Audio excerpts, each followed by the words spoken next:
Краеведов и Рустем Равильевич Аминов, кандидат исторических наук, старший научный сотрудник Института истории имени Маджани. Рада вас видеть. Марат Галямов, руководитель Национально-культурного центра Златоуст, Челябинская область, но ныне житель Казани, успешно развивающий уже здесь свою семью и свою работу в том числе. Ильнар Гарифуллин, член Совета Всемирного форума татарской молодежи, кандидат исторических наук.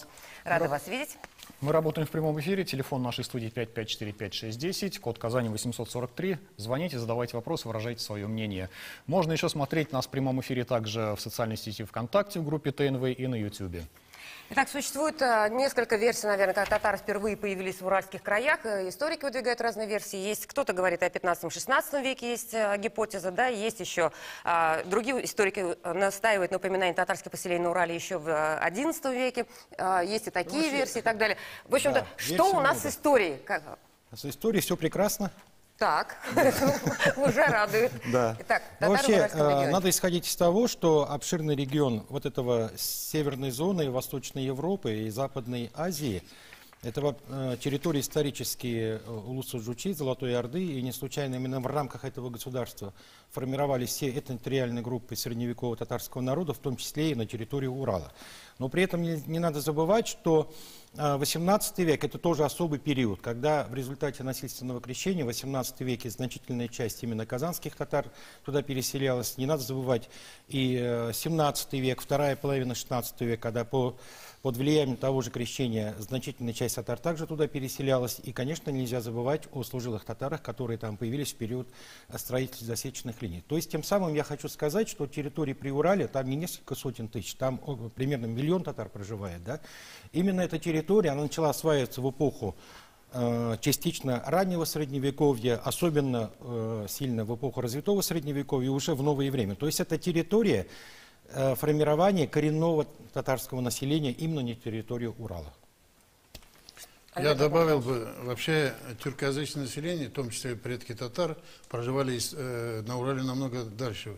Это подтверждает, я как профессиональный археолог могу подтвердить, мой коллега Сергей Баталов, в частности, гунские памятники копают, раннетюркские, и очень много средневековых памятников. Только вот я сам родился на Урале, Челябинской области, на стыке Курганской, Челябинской, Свердловской области. Только вокруг моего села Усть-Багаряк имеется 18 археологических памятников.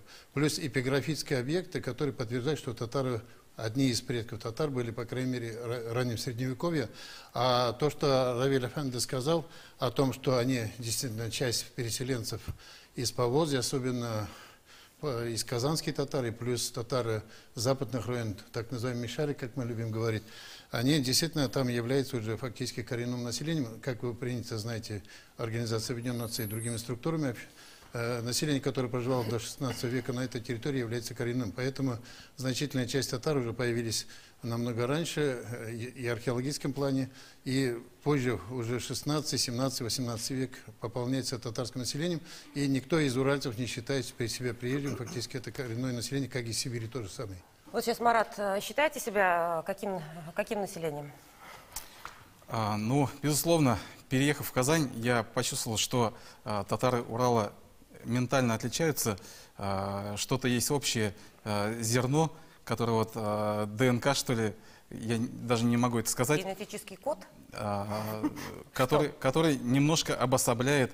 Это, скорее всего, связано с условиями проживания, а не столько этнические какие-то различия. Ну, то есть территориально, да. географические, климатические. Географические, да. А так, конечно, мы один народ. Ильнар, есть что добавить? Ну, здесь нечего добавить. Я и сам из Башкортостана, мы один народ, разговариваем на одном и том же языке, что татары, проживающие в Башкортостане, что татары, проживающие в Татарстане. В Башкортостане мы являемся коренным народом. Вот, в принципе, вот, подтверждая слова Альберта Ахмеджановича, можно сказать, что на территории Башкортостана татары уже проживают со времен раннего Средневековья. Да? Там Башкортостан, на территорию Башкортостана входил в состав и Волжской Булгарии, и Золотой Орды, и Казанского ханства, и других татарских государств. Поэтому как бы сегодняшние все эти спекуляции о том, что якобы здесь есть некий северо-западный диалект башкирского языка, это на самом деле очень надуманная вещь, не существующая в реальности. Хотелось бы добавить вот по поводу оренбургских татар. Они заселились на Урале чуть позднее. Дело в том, что в 1734 году образовалась Оренбургская экспедиция с целью присоединения казахских жузов. И правительство Российской империи, оно планировала именно заселить вот эту Оренбургскую степь населением, чтобы поближе в экономическом плане себе, как говорится, приблизить именно вот этот степь, казахскую степь и вот эти жузы, подчинить, так скажем, да. И, соответственно, было заинтересовано привлечение народа. Татары, бежавшие в то время от крещения, от недостатка земельных угодий, оказались в Оренбурге. Впоследствии была образована Оренбургская пограничная линия, сеть населенных пунктов, определенных, причем смешанных по составу. В них проживали как и татары, так и русские, другие национальности. Да? Это тоже особенность. Если мы говорим о Казанской губернии, то принято считать, что как бы татары жили только с татарами, русские с русскими, а вот в Оренбурге был такой вот уникум, так скажем, уникальный случай. И оренбургские татары, это получается таким образом, они чуть позднее образовались в качестве так называемой территориальной группы татар Урала. Вот я здесь можно подключить? Мы уже неоднократно эту проблему поднимали, да? Я все-таки принципиальный противник того, чтобы мы татарскую нацию или на всякие экстерриториальные, этнотерриториальные группы. Вот сами посудите, русский народ себя не делит. Есть поморы, есть казаки. Есть какие-то особенности, я согласен, да, территориальные особенности. Это они в говоре проявляются, ни в коем случае не в диалектах. В татарском языке диалектов сегодня не существует. И когда вот в начале 20 века, довоенный период, частично послевоенный период, когда вот в научных кругах начинали выделять какие-то этнотерриtoriальные группы, у русских ведь тоже выделяли. Вот, например, отдельно выделяли татарскую мещеру, те же самые мещары, да, и русская мещера. Сегодня о русском мещере мы ничего не говорим. Это единая нация, русская нация. Это правильно? Поэтому татарская нация, она тоже единая. Если мы будем искать какие-то отличия, мы можем найти отличия на соседней улице, понимаете? Мы сейчас говорим о принципиальных вещах. Татарский народ единый. В начале 20 века были какие-то особенности, скажем, казанские татары, да, так называемые татары-мишары, которые себя никогда мишарами не называли, только татарами, были какие-то особенности. Но сегодня уже 21 век, этих особенностей нет. Единый литературный язык, единая духовная культура, единая материальная культура. Поэтому сегодня говорить о том, что есть какие-то сибирские татары, есть оренбургские татары, я принципиально, ну, крымские это отдельно все-таки, да? Мы же договаривались, татары Сибири, татары Крыма. Татары Сибири, татары, скажем, Оренбург, там татары Нижегородчины и так далее. Нации у нас единые. Делить ни в коем случае нации нельзя. При этом все-таки, вот мы говорим, да, татаро-уральского региона. А в каких регионах, в каких областях проживает наибольшее количество наших соотечественников? И вот все-таки в этой ситуации мы так понимаем, что есть определенное деление, вот о чем вы говорите, что нет никаких субэтнических, да, внутри групп, но вместе с тем именно там, наверное, это больше проявляется. Я правильно понимаю? Где больше всего? Где больше всего проживает татар? За пределом Татарстана это Башкирия. Хотя, конечно, сегодня наша программа называется «Татары Уральского региона», но в принципе Башкортостан и географически, и экономически это скорее Поволжье, нежели Урал. Ну, хотя у нас по привычке раньше предпочитают, до сих пор некоторые говорят, что это Уральский регион. А вот Челябинская область... И в принципе Башкортостан это является самой крупной территорией, где проживают татары. Эта причина здесь очень проста. Дело в том, что как раз в начале 20 века, когда организовывались две республики, Татарстан и Башкирия, вот это та территория западного Башкортостана нынешнего, где проживают компактно татары, она должна была стать частью Татарстана. Но ее в 22 году директивно присоединили к Башкирии, и в итоге мы вот получили нынешние границы. Поэтому огромная масса татарская, она проживает как бы по ту сторону Ика, на границе с Татарстаном, и являются этническими татарами, но это территориально уже входит в состав Башкортостана. А где еще? То есть далее еще Пермский край, Оренбургская область, где большое количество? Челябинская область. Челябинская область. На Вы третьем знаете, месте. давайте я вам полностью скажу. Не зря у нас Татарстан создал постоянное представительство по Уральскому региону, это находится в Екатеринбурге. Вообще Уральским регионом у нас считается Пермская область, Свердловская область, Курганская, Челябинская. Но в последнее время Оренбург немножко отталкивает Поволжье, а Башкортостан все-таки не совсем большой Урал. Это Приуралье, это рядом. Поэтому я понимаю, Башкортостан и Татарстан являются оплотом татарской нации, но вместе с тем Урал это как раз тот территория, которая объединяет сибирских и поволжских татар в одну территорию. Я о территориальном плане говорю. Фактически даже языке это видно, объединение. Элементы есть сибирского, элементы поволжского. А это грамматика и вообще система нашего языка, она там не отличается. Там окончания, может, какие-то. А так все прекрасно знают литературный язык. В принципе, все говорят на том же, близком, никаких там мелочи какие-то, слова, терминология. Например, если мы здесь называем слово «тыкрык», переулок, там называется Оралык.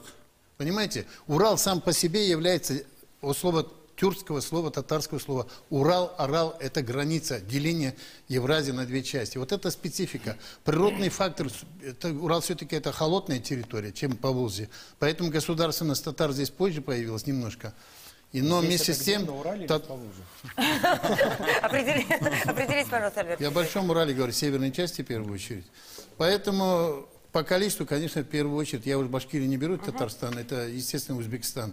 Это самая большая территория Челябинской области, больше проживает. Свердловске чуть-чуть поменьше, Кургане побольше тоже. Кургане, например, в 3 больших районах, Шадринском, Альменевском, Сафакулийском, а Челябинской области татары проживают в Кунашакском районе, Низапетровском немножко есть, Троицком районе. Ну, я вот на Гайбаков не буду сейчас, в Чебаркульском районе. Есть татары, так называемые крещенные на Гайбаке, и плюс татары-казаки, которые, сам можно сказать, это оренбургские влияния там чувствуются. Но вместе с тем Челябинская область, Свердловская область, это Нижнесергинский район, это это Уфалейский район. Дальше ряд районов, Пермской области, это Барда и соседние Октябрьский и так далее. Вот эти основные компоненты, где живут наши татары и где культурная жизнь процветает именно в этих районах.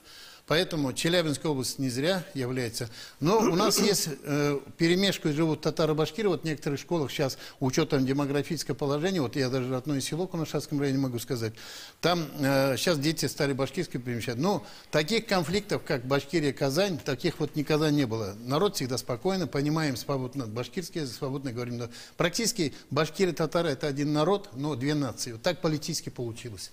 Хорошо. Ага. Понятно, да, что у нас вот у татар, да, они общие корни, общие какие-то духовные ценности, но вот вы уже затронули немножко, где-то говор разный различается, да. Вот, может быть, да, вот в зависимости от того, где живут, татары отличаются, там, не знаю, черты характера какие-то там. Владение языком. Да, одежда, специфика есть. Одежда, специфика. Давайте мы сейчас вот на языке, да, нам сейчас схему покажут по степени владения, да, татарским языком. У нас есть вот каким образом, где сохранен, и вот сейчас вот говорим все-таки диалектов, Райра, что ты говоришь, диалектов нет. Говор есть, диалектов нет. Говор есть и так далее. Говоров много. Да. Да, то есть вот... Вот как раз вот таблица о численности татар, да, которые и владение языком. Кстати, в той же самой вот, Челябинская область, да, 51%. В экономическом плане Тюмень входит Урал, но на самом деле это Сибирь все-таки. Согласны, не согласны? И почему в Челябинской области, если мы говорим, наибольшее количество татар проживает, такие цифры по владению? Я так думаю, что, естественно, мы там представлены около 200 тысяч татар, вот, но это цифры прошлой переписи. Ну да, за прошедшие 10 лет, как там проявил себя активно Конгресс татар в Челябинской области, в городах и районах нашей области, я очень надеюсь, что цифры пойдут в положительную динамику по численности, по крайней мере, относительной численности всей области. Потому что проводили большое количество очень ярких, значимых мероприятий, событий, которые широко освещались в СМИ. И должен сказать, даже по своему кругу знакомых, в Златоусте прожил 15 лет, и могу сказать, что те ребята, которые раньше не особо интересовались, кто они, татары или русские, особенно из смешанных семей, то сейчас однозначно отвечают на вопрос татары. Что можно еще сказать по степени владения татарским языком, где менее сохраняют, почему, с чем это может быть связано, Эльнар? Ну вот здесь, в принципе, мои слова красноречиво подтверждают эту таблицу, то, что самое большое количество владеющих татарским языком за пределом Татарстана, не только этническим, но и владеющих языками, это вот Башкортостан. А вот здесь вот интересная корреляция, я вот по Башкирии вижу, что назвали родным языком 85%, а владеет 66%. Это вот по данным Всероссийской переписи населения, но я это могу легко объяснить, а почему-то вот, допустим, в Астраханской области, там, допустим, 79%, да, татар владеют родным языком. Да, это легко объяснимо по одной простой причине, что в той же Астраханской области, там в основном все там, татары живут очень компактно, в нескольких селах, самой Астрахани очень мало. В сельской местности язык легче поддерживать. В Башкортостане же, вот, к сожалению, вот, там вот те татары еще, которые живут в сельской местности, нехорошо владеют, но в крупных городах, допустим, татары, несмотря на то, что они изъявляют такое желание, у них нет возможности изучать татарский язык в школах, допустим, в Уфе, там, в некоторых других крупных городах, хотя татар там очень много. Причины здесь политические, но результат вот этих политических причин мы вот здесь видим на таблицы. И я думаю, что, к сожалению, вот эта предстоящая перепись, она покажет, что количество владеющих родным татарским языком в Башкортостане среди татар будет еще меньше. Но это пища для размышления нам в будущем. Хорошо, как еще тоже, Райан Равилович, могли прокомментировать вот эти цифры и действительно, что мы можем... Ну, вы знаете, вот для того, чтобы как-то их полноценно прокомментировать, хорошо бы посмотреть те же самые цифры по предыдущей переписи населения. 2002. Да, совершенно верно. Ну, тенденция, она общая. Родные языки, национальные языки в последние... Как известно, к сожалению, это не только к татарам, это относится практически ко всем национальностям. Я здесь другое хочу сказать, что наряду с языком большую роль играет ведь и историческая память, да, в качестве один из индикаторов национальной идентичности. И все-таки у татар в этом отношении, я знаю, как раз национальная идентичность, она более ярко представлена, чем у некоторых других нерусских народов в Поволжье и Управляли. В основном это связано вот с той самой исторической памятью, о которой мы с вами говорим. Теперь я хочу вот поддержать Ильнара. Ситуация очень непростая в некоторых регионах, в том числе и в Башкортостане. И, конечно же, вот здесь наши усилия тоже необходимы. Иногда вот можно от коллег слышать, как мы можем повлиять, очень сильно можем повлиять. То есть через соцсети, через вот такого рода передачи, которые вы проводите. Я надеюсь, что татары смотрят и в той же Башкирии, и в Оренбургской области, и в других регионах. То есть нужно вызвать интерес к исторической памяти. Надо это рассказывать. И главное, чтобы эти передачи и вот эта просветительская работа, я ее называю, главное, чтобы она не завершилась после проведения переписи. Нет, у нас почти очень много времени заняли. Смотрите, какой вопрос. Вот насколько татары в Уральском регионе, когда узнают историю свою, вот насколько увлечены этой историей, насколько знаете, она доступна для них? Я вот все-таки продолжу, и она взаимосвязана будет. Дело в том, что я недавно вернулся из Уральского региона, 4 регионов был целой группой, просветительская группа, она так и называлась Всемирный конгресс татар, я вот возглавлял эту группу.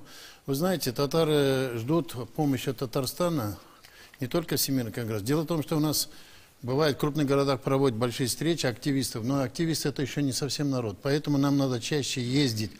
Не так вот. Башкирия, кстати, в этом плане активно работает, и даже иногда против нас работает. И многие села поэтому записаны башкирскими. И я что вам хочу сказать? В первую очередь нам надо не во время переписи или перед переписью только работать, а нам надо активно работать постоянно в течение 2-3 лет. Усилять просветительскую работу. Нет, в первую очередь мы должны ездить в школы. Ребята, к сожалению, из-за ЕГЭ не изучают язык. Есть даже директора школ, которые говорят, у нас общий язык русский, будем говорить на русском. Ничего подобного. Мы как только начинаем население. Это первое. Второе, мы должны встречаться в клубах. Мы должны в библиотеках, очень часто вот встречи были. Вот это книги, которые мы распространили, очень много книг мы отправляли. Татар Дуньясы, татарская кухня, вот по Челябинской области вот это более 500 книг таких раздали. И вот Кунашевский район книга, например, вышла. Очень много пишутся такие книги. Мы чаще там должны быть и встречаться. Не только приглашать Казань, но на месте быть, потому что многие села ждут нас. И все стремятся, но учетом того, что мы изучаем в школе татарский язык только фактически как 2-3 часа, это ничего не дает. Нам надо постоянно встречаться с населением. Все ждут. Вот я просто не знаю, сработает это на молодежи или нет. То есть, на определенную часть аудитории в любом случае сработает. Я бы, в отличие от Альбера Ахмеджановича, выделил, что надо работать не только на село, потому что сейчас 75% татар проживает в городской местности. И активных татар. Вообще проживает в городской местности. И поэтому, если мы будем закукливаться только на селе, лет через 20 этой цифры еще будет меньше. Поэтому мы должны смотреть уже на городскую территорию. И вообще, после переписи, мы вот сегодня выделили самые ключевые регионы, где татар проживает. Мне кажется, и Всемирный конгресс татар, и Татарстан должны делать упор на это. Нам надо перестать ездить там в Чехию, да, встречаться с 5 татарами Чехии, там, с 10 татарами Канады. Это пустая трата денег. Нужно конкретно работать по Башкортостану, по Челябинской области, там, по Перми, по Оренбургу. Там, где татары есть, они компактно проживают, и в будущем они еще там будут. И мы должны на них делать упор. Если что касается исторической памяти, с Башкортостаном очень много проблем, и поэтому, я думаю, после переписи Татарстан должен сделать все условия для того, чтобы в Башкирии были открыты филиалы гуманитарных институтов Академии наук Республики Татарстан. Потому что в том же Башкортостане никто историей татар Башкортостана, местные академические сообщества не будут заниматься. Рустам Равилович, что нужно сделать, чтобы действительно открыть... Что Татарстан должен делать, да. Что мы должны делать? чтобы помочь сохранить национальную идентичность, язык татаро-бурятском регионе? Прежде всего, разговаривать на татарском языке в семье, то есть, опять-таки, чтобы не было только какого-то определенного набора слов, да, рахмет, юг, чтобы действительно в семье это все с малых лет все это насаживалось, то есть татарский язык прежде всего, да, говорить по телефону на татарском языке за знакомыми, то есть везде. Таких с элементов от семьи, да? Да, да, то есть именно важный фактор, разумеется, это семья, то есть человек, если в школе русская среда, он научится татарскому языку. Если сейчас там уже потеряли язык, вот как в Челябинской области, например, уровень владения, да, снизился, например, там уже, может быть, и разговаривать некому. Марат, что нужно? Вообще, я думаю, что не нужно рассматривать проблему эту в вакууме. Это же вообще очень многовекторная политика должна быть. Во-первых, культурные связи должны быть, в первую очередь. Более тесные, да? Более тесные, да. Сейчас у нас транспортная доступность такова, что мы можем спокойно перемещаться по стране, переезжать, встречаться. Ну, плюс, конечно, экономическая поддержка. Я не знаю, как на законодательном уровне ее можно провести. Но, тем не менее, какая-то моральная поддержка татарам в регионах, она необходима. То есть в этом ответственность Казани, ответственность Татарстана. И я хочу, чтобы ее осознавали наши зрители, наши слушатели. И самое интересное, что проблема языка там не стоит. Там главное пока что даже разбудить чувство национального самосознания.